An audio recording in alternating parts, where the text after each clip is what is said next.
This is a video series where we take a look at cars that were hyped or received high praise on their initial launch, and we see if the hype or praise was deserved, whether the cars deserve your attention or if they are just cars that are hyped but quite poo-poo in reality. So the BMW M2.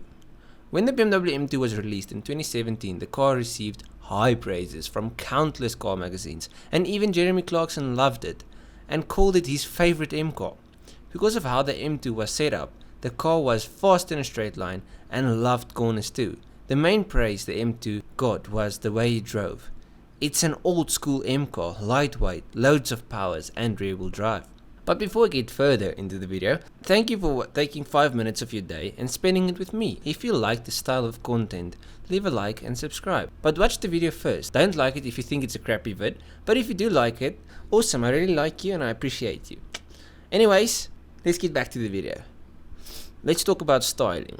In my personal opinion, the BMW M2 is the prettiest M car as well. It looks small but stout. It's like a little buff guy that's only like 5 foot tall, but he's always in the gym, wide, and just looks mean. And now with the M2 CS, they knocked it out of the park. I really like them. Okay, so we know the BMW M2 is a true M car that drives like a dream. So is there any bad when it comes to the M2? I think we'll start with the engine. The M2 is powered by a 3-litre inline-6 twin-charged turbo. In other words, the N55 engine. You know, the engine that's found in the 2010 135i.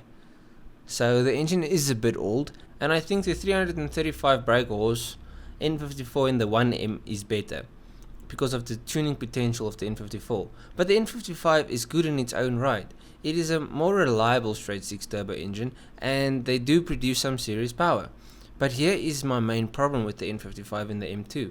The N55 is the predecessor of the B58, and you get the B58 and the GR Supra for around the same price, and also it has a limited slip diff, and it has 385 horsepower, or you can buy the much cheaper 240i BMW, which is also a B58 and produces more torque than the M2. But I've got to give BMW credit, since they seen their mistake and they fixed it, like properly.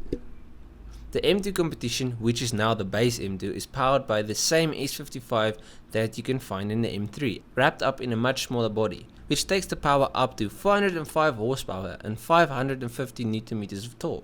Yes, it isn't a huge leap, but the thing is with the S55, if you spend some money in that motor, you can get some mad numbers. I mean like 800 plus horsepower numbers on the wheels. And even the stock S55 is just a superior engine in every way. And here is the thing, it costs less than the new Supra, makes more power, and is just better in every way. So the conclusion, the old M2 Coupe had the wrong power plant, and they were overpriced, especially since you could buy a 240i for less, that made around the same power. But kudos to BMW, they saw this, and now the M2 Comp is one great package. You get a great power plant and a beautiful body, and it's driven by the rear wheels. What more would you want? I want one, so do you. It's a lit vehicle. If you guys enjoyed the video, please leave a like and subscribe to the YouTube channel. I'll check you in the next one. Cheers,